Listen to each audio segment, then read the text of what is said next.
Hello, welcome to the Tim Booker channel. I wish you all a pleasant listening experience. Today, the book I'm going to interpret for you is called Good Strategy/Bad Strategy. In recent years, the concept of strategy has become increasingly widespread. It seems like every field wants to be associated with strategy to stay in vogue. Sales are referred to as marketing strategy, data processing is called IT strategy, corporate mergers are labeled as growth strategies, and even simple price discounts are presented as low-price strategies. This has led to the direct consequence of more and more people pretending to understand strategy without actually comprehending it. People are using the term without truly understanding what strategy entails. It is essential to clarify that strategy is not a buzzword that can be haphazardly combined with other words, nor is it a specific goal or action plan. The true meaning of strategy is a coherent response to significant challenges, which includes a series of consistent analytical ideas, principles, arguments, and actions. The author of this book, Richard Rumelt, has taught for many years at a renowned European business school and has provided management consulting services to globally recognized multinational companies. He has accumulated a wealth of experience in business strategy and corporate management and possesses profound insights into the subject. In the world of consulting, the McKinsey & Company has even described him as a strategist in the field of strategy. This indicates Richard's stature in the field of strategic management.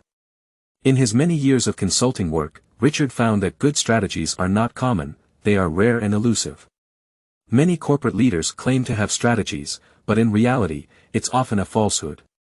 Even among Fortune 500 companies, many leaders adhere to bad strategies.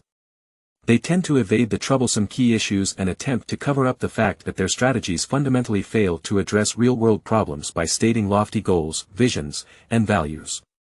In this book, Richard first dissects bad strategies, which even Fortune 500 companies cannot escape from, explaining what makes a strategy bad and why bad strategies are prevalent. Once you have the ability to discern bad strategies, he then goes on to provide detailed insights into what constitutes a good strategy and how you can formulate one like a visionary strategist. Sure, let's begin by discussing what a bad strategy is. Bad. This term might seem too abstract. How can we judge a strategy as bad based on what criteria? Richard summarizes 4 characteristics of bad strategies in his book, and we'll go through them one by one. The first characteristic is fluffiness. Fluffiness involves disguising strategy with extravagant and convoluted language that appears highbrow but is essentially empty rhetoric.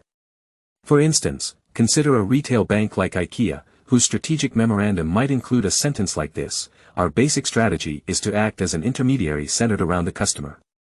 Upon closer examination, you'll realize that the term intermediary essentially means attracting deposits from customers and then lending those funds to borrowers.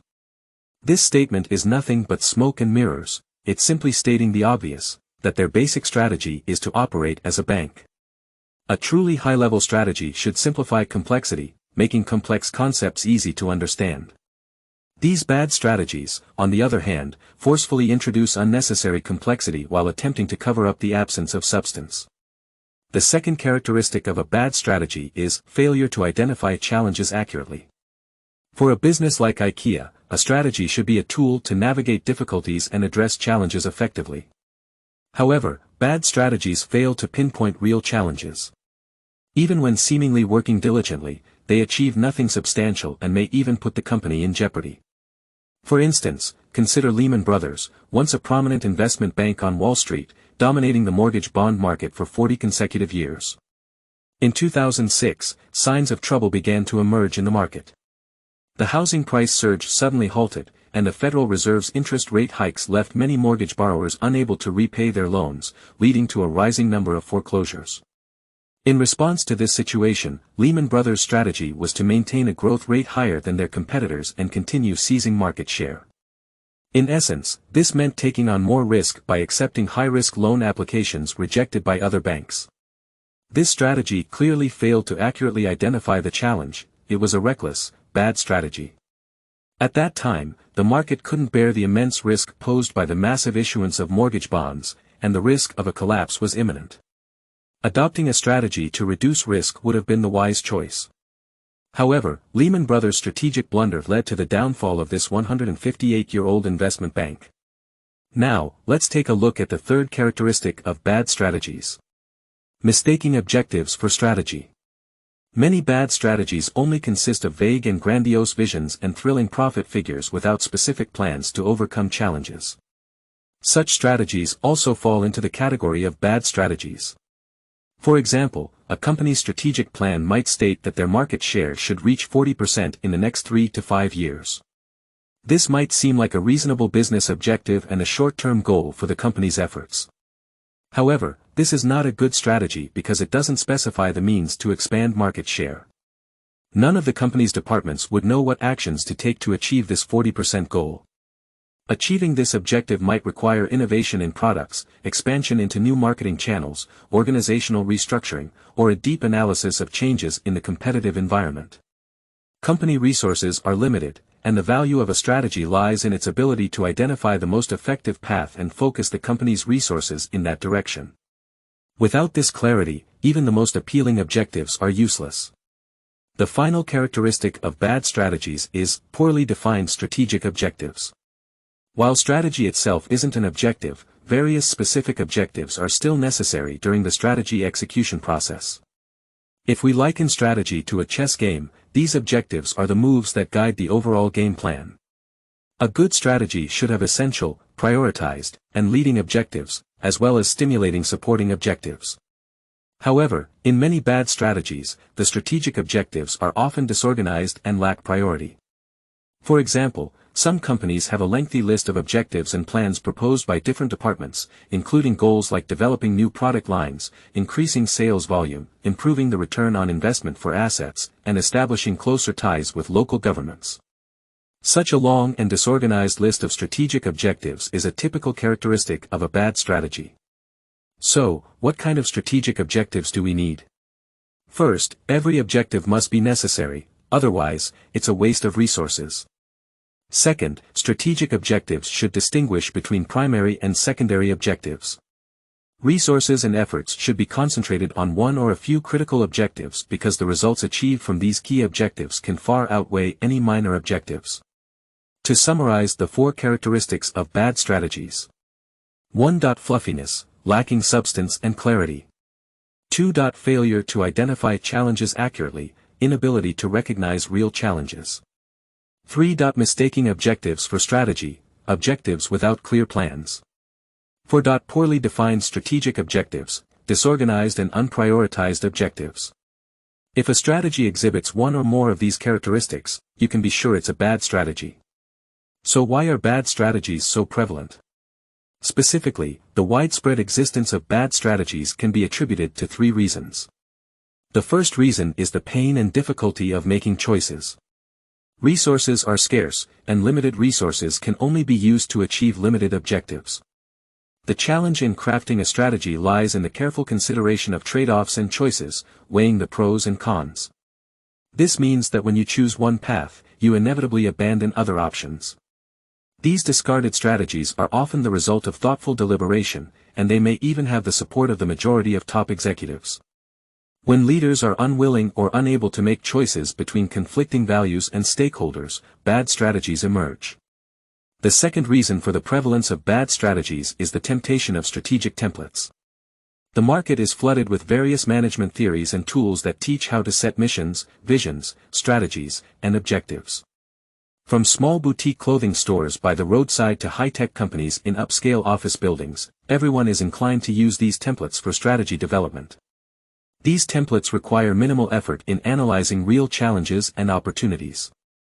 You only need to fill in the blanks with vision, mission, values, and strategy. Is there a more convenient way? Moreover, these aspects like vision and mission are abstract and do not harm anyone's interests or emotions. The convenience provided by these ready-made templates comes at the cost of producing hollow and useless bad strategies. For example, many companies like to position themselves using words like best, leading, or most famous in their visions. More than half of the companies in the market include words like innovation, excellence, and people-centric in their values. These flashy and empty words are the result. The third reason for the rampant spread of bad strategies is the popularity of inspirational content. A large number of motivational and self-help books promote the power of the spirit, advocating the idea of what you believe, you can achieve. This mindset has also permeated the field of strategy. Personal attitudes and thinking have transformed into the collective vision of the company. Success in major enterprises is often attributed to spiritual aspects. Once one subscribes to this belief in the power of the spirit, they become unable to rigorously analyze and think about objective external facts. Strategies developed in this manner are undoubtedly bad strategies. Now, we have acquired the preliminary ability to identify bad strategies and have insight into the reasons behind their widespread prevalence. Next, we delve into the core content of this book, which is what makes a good strategy and how to formulate one. All good strategies encompass three essential elements: diagnosis, guiding principles, and coherent actions. Diagnosis involves gaining an understanding of what is currently happening by simplifying complex situations and identifying critical aspects. It is akin to going to a doctor when you're sick. The doctor diagnoses your condition based on symptoms and tests. An excellent diagnosis can identify crucial elements within the current context, making a seemingly intricate situation clear and straightforward. For example, in 2008, Starbucks faced a crisis with stagnant or declining sales growth at individual stores, reduced profit margins, and a return on assets dropping from around 14% to 5.5%. This was a problem that rapidly growing companies inevitably encounter when expansion slows down after market saturation. Faced with this situation, Starbucks' various executives had different views. Some believed that consumer preferences had changed, and the challenge was in managing consumer expectations. Others thought that the domestic market was saturated, and the challenge was to explore new growth avenues externally. There may have been those who believed that competitors had improved the quality of their coffee and the consumer experience, weakening Starbucks' competitive advantage. This form of analysis doesn't require an immediate identification of the problem but rather simplifies complex real-world problems through analysis and reasoning, highlighting the key points. In the Starbucks example, these key points include consumer expectations, external growth opportunities, and competitive advantages. Furthermore, a thorough diagnosis should also identify disruptions and opportunities. To gain a competitive advantage in the market, it is crucial to leverage ongoing disruptions. Typically, a wave of disruption can break the existing competitive landscape and unleash new forces. Whoever seizes this power first becomes the trendsetter. When disruption occurs, most people only focus on the primary impacts. For instance, when television was invented in the 1950s, everyone could predict that eventually, every household would have a television, and watching TV would become a family entertainment activity. However, merely seeing this surface is not enough. You need to delve deeper to understand what further changes this disruption might bring in the future. Free television entertainment would surely compete fiercely with paid movie theaters. This realization led some sharp-witted Hollywood movie studios to start expanding into new businesses and developing new technologies. For example, Columbia Pictures, through its subsidiary, sold its old movies to TV stations and created TV series, becoming one of the earliest Hollywood giants to integrate with television. 20th Century Fox invested heavily in researching the commercial applications of widescreen technology. Warner Brothers began experimenting with 3D movies at that time. These movie companies that recognized and capitalized on the disruption became industry leaders. This illustrates the power of identifying disruption and seizing opportunities. So, the first step is diagnosis, understanding the current situation by simplifying complexities and identifying critical aspects. It also involves recognizing disruptions and opportunities. Now, let's discuss the second step in formulating a good strategy: choosing comprehensive guidelines. A good guiding principle can leverage existing advantages or even create new ones to overcome obstacles identified in the situational analysis. Selecting guiding principles involves two techniques: mobilizing advantages and using leverage. Let's start with mobilizing advantages. Here's an example. In the mid-20th century, Parker pen was the undisputed king in the fountain pen market. At a time when Parker was flourishing, the Biro brothers invented the ballpoint pen.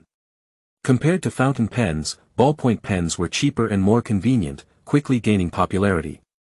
Parker pen's sales plummeted, pushing them close to bankruptcy.